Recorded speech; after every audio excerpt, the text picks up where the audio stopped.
Going on, guys? The Visible Team Standing Dry here, bringing you guys a deck profile on my Honorary Professor build. Yeah, I had this deck ever since we are Trinity Dragons, or is it we Trinity Dragons? One of the two. I had this deck ever since. Never put up a deck profile, but because it was just a fun deck. But now it's actually something a little stronger. So it's gonna dive on in, show you what I got, and you guys tell me how you feel about it. So the starter I play is the new card from the set. He's the cat. He's a cat. He looks like a cat. Um, when I place an honorary professor on my Vanguard circle, I can pop him in soul and choose an honorary professor from my soul, a drop zone, and add it to my hand. So it helps with gaining back certain honorary professors that I use for stride, or if I rode over them, if I break ride, multiple break rides, helps out in that aspect. So for rest of grade zeros, I am playing, of course, playing 4 heals. Debating on probably should get a copy of the new heal trigger that came out in the set, but this is just a normal heal trigger. Don't worry about that. Should get a copy of the new heal trigger that came out in the set, but right now they're all in my other Great Nature deck.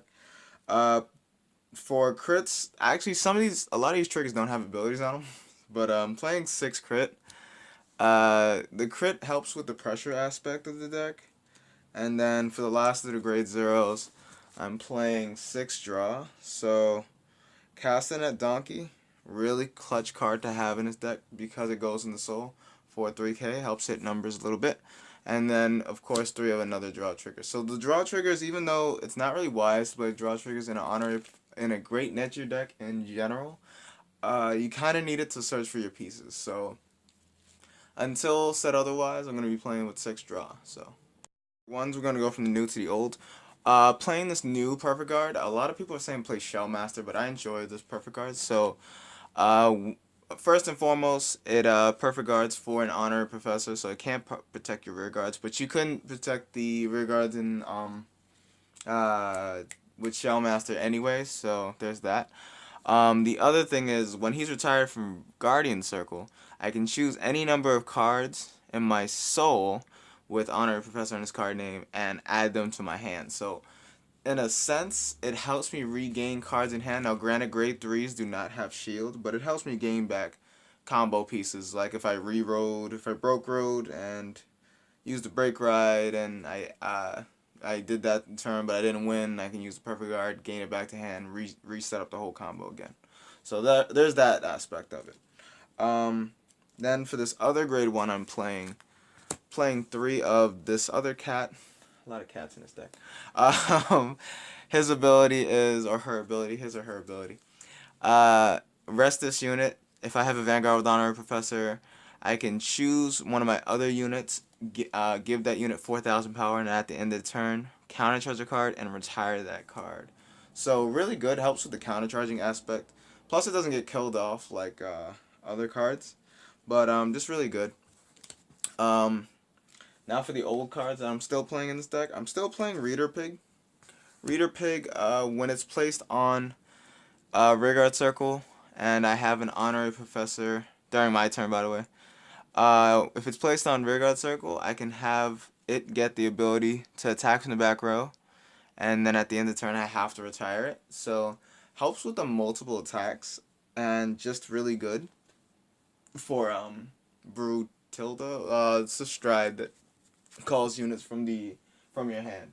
But it just helps with the multiple attacks, and it helps towards Chatno's ability. And last but not least, I'm playing the Limb Break Enabler.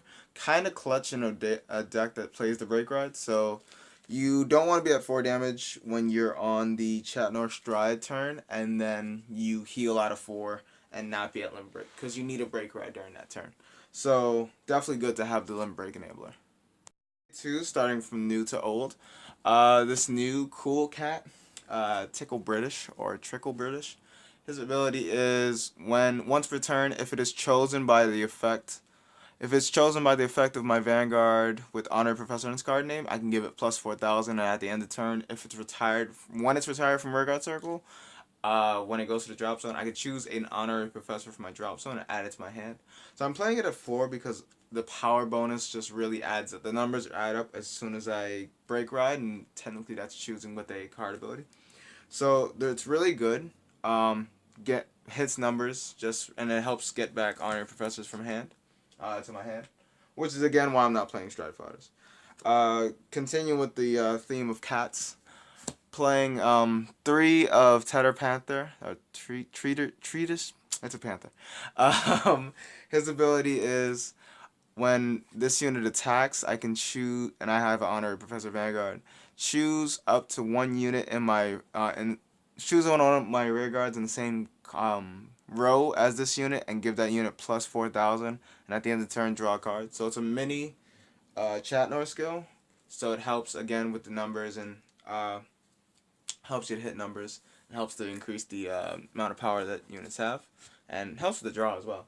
And last but not least, you would think I'm playing Crayon Tiger, but I'm actually playing for the Toad. So first and foremost, I do play two Great Nature decks, and Crayon Tiger is an expensive card. So I'm playing the Toad to compensate. He still has a pretty good ability, not as good as Crayon, but yeah, you make do. So the Toad's ability is Soul Blast 1. If I have a Vanguard with Honorary Professor, I can pay this cost until the end of the turn. I can attack from the back row, and I have to retire it at the end of the turn. Really good because with this card, I can attack from the back row, and again, increase the number of multi attacks, and increase the number of plus fours, and it's really helpful. But again, it's similar in the sense of Reader Toad. They can attack from the back row, but it's not exactly the same thing since you have to. It's an active ability, and you would have to pay the skill before you get to the battle phase. So it's something to think about. Grade threes. Starting with this new card. He's technically a Break Stride. New cat. Honor Professor I'm not even try. When he's placed on Vanguard Circle, I can pitch cards equal to grade 3, and search my deck for up to 2 honorary professors with different names and add them to my hand. First and foremost, that's a really good skill. And if you combo it with the starter, you basically pay the cost for free if you pitch the grade 3. Second ability is when your G unit strides with honorary professor, so it only works on the Chatnor stride. I can pay the cost, which is CB1. Choose a card. Search my deck for up to one grade 3. Put it as the heart, and if I put a card as a heart, I can add this card back to hand. So obviously, you're gonna look for Chatnor to set up for skill, and of course, we have never gotten an honorary professor stride before the last set that just came out recently. So you're not going to be using that break stride ability often. You're just going to be using him mainly for the on ride ability to search for your pieces, and it really makes the combo a little more consistent than uh, often. Next, they're playing something that came out in We Trinity Dragons, which is Chat Savage, 21 Savage. Yeah, it's a Savage. Um, when this unit's placed on Vanguard Circle, I can pay the cost, which is to choose a card with Honorary Professor in its card name, a grade 3, and drop it to the rear guards. Discard it. So when it's placed on Vanguard Circle, after riding an Chatnor Vanguard, I can pay the cost, which is to pitch a grade 3, and Stride. So this does not require Stride a card that's either the Broomtilda, the the other cat, or the other two cats that came out for Honor Professor. So it's either this or this card. I can only stride into these two cards, but it doesn't matter the grade. So if you ride first and the pieces are set, or say your opponent's grade 2 stalling you, you can ride into Chatnor and then go into him, and then you can stride for free. And basically, the break ride ability, since the wording is worded like that, since it says on placement, you can stride into the stride and then add the break ride power to the Vanguard rather than himself, so you don't miss out on the break ride. Um, and yeah, it's a really good card. Helps out with the double stride turn. And then last for the grade 3s, of course, we have to play 3 Chat Noir. Came out in set 13. Now it's back. So, break ride ability is one of the decks that you'll see me playing a break ride in it.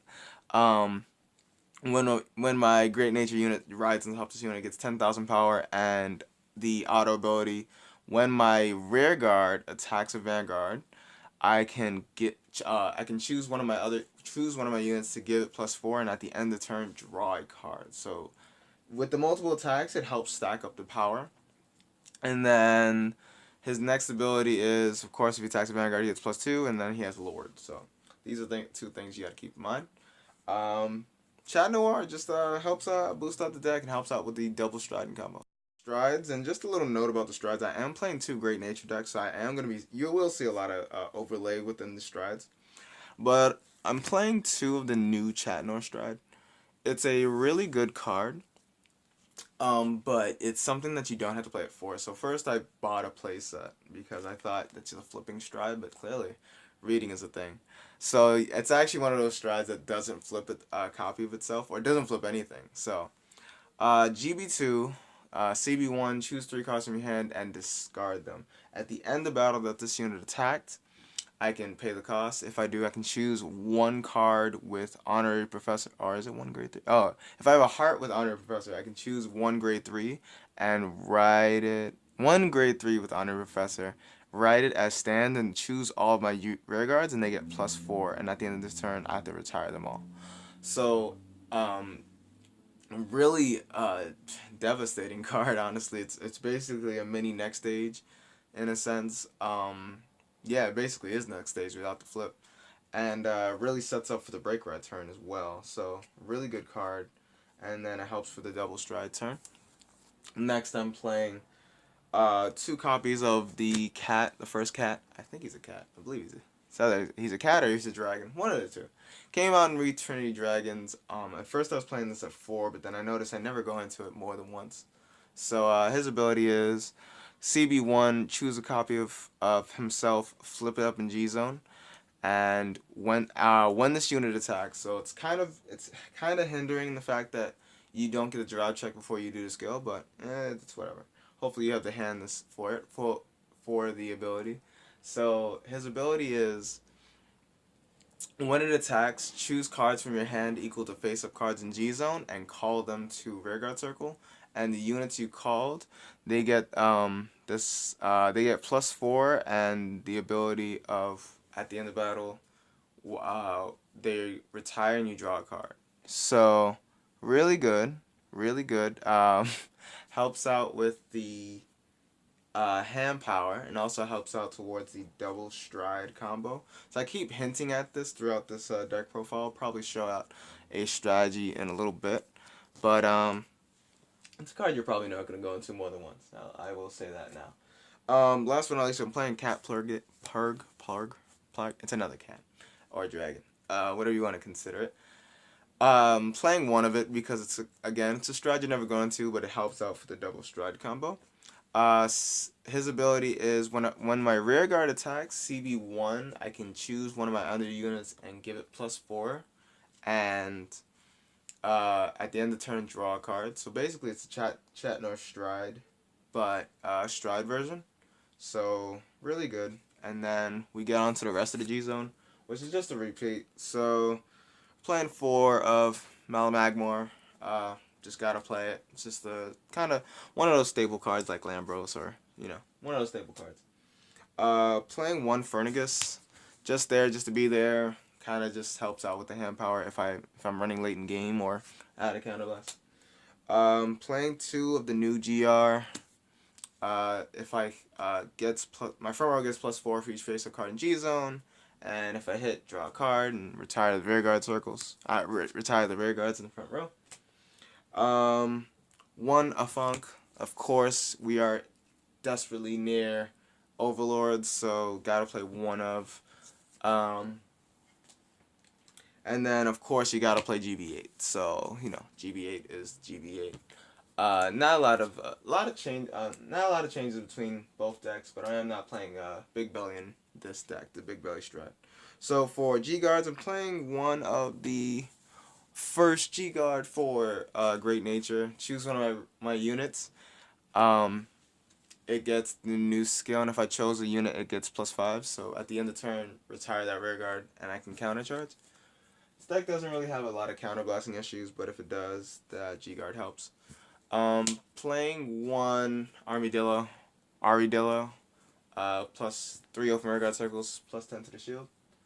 Playing 1 Spangled helps out with getting to GB8 and then also helps out with your hand power. You don't want to be with less cards because you will be pitching cards for Chat North Stride, and then you will be calling down cards for the other Stride if you go into that card as well. And last for the G units, I'm playing this card again. Gridor is a thing as well, so calls units to rearguard circle and then gives them all resist and cannot be hit even if they're hit. They don't retire even if they're hit. So that's the deck. Probably gonna do some strategy. Let's run through the strategy. Basically, you're gonna want Chat's Ravage and a grade 3 in hand. Everything else is not really necessary. It's just really what you drop check, I guess, at that point. So of course you're not gonna stride. You're gonna stride, but you're not gonna pitch the Savage or the card from the Return of the Dragon. If you're gonna stride, hopefully you have the starter. You're gonna stride into the new stride. So this is assuming that you are a GB3. Use the stride skill. Of course, we need to counterblast. That is always important if we have some form of counterblast because can't do it without counterblast. So CB1, of course, search the deck for Chat Noir. You write it as the heart. This adds to your hand. And then use the starter's ability. Pop it in Soul. Add the grade 3 you pitched back to your hand. You have a total like three grade 3s in your hand at that point. Then, of course, you're going to want to strive with the Vanguard first because, of course, its skill is going to proc. So, you want to strive with that first. Strive check, probably get a crit or something. Who knows? Get those 3 cards. Activate the skill. Again, CB1. Pitch 3 cards. Return that to the Vanguard circle. Say you drop all 3 cards you drew. And then ride this card, and then his skill procs. So the Stride's ability of procs first. So you give all your regards +4, and then before you activate the Break Ride ability, you activate his ability to pitch a grade 3 with Honorary Professor, and then Stride that card, and then give the Break Ride ability to the Vanguard. So now you're a standing Vanguard of 36. Usually what I do, I try to be funny with it. So I like swing with the rear guard, and then that will give it like, I'll give it like this column +4. And then when I swing with this ability, again, another CB. So it's about a total like 3 counterblasts. Flip up a copy in G zone, and then I'll call like all 3 cards from my hand. So I'll call like this Reader Skill procs, and then, there's that. And, that's the stride combo right there. That's the double stride combo right there. Hope you enjoy. Tell me how you guys feel about the deck profile.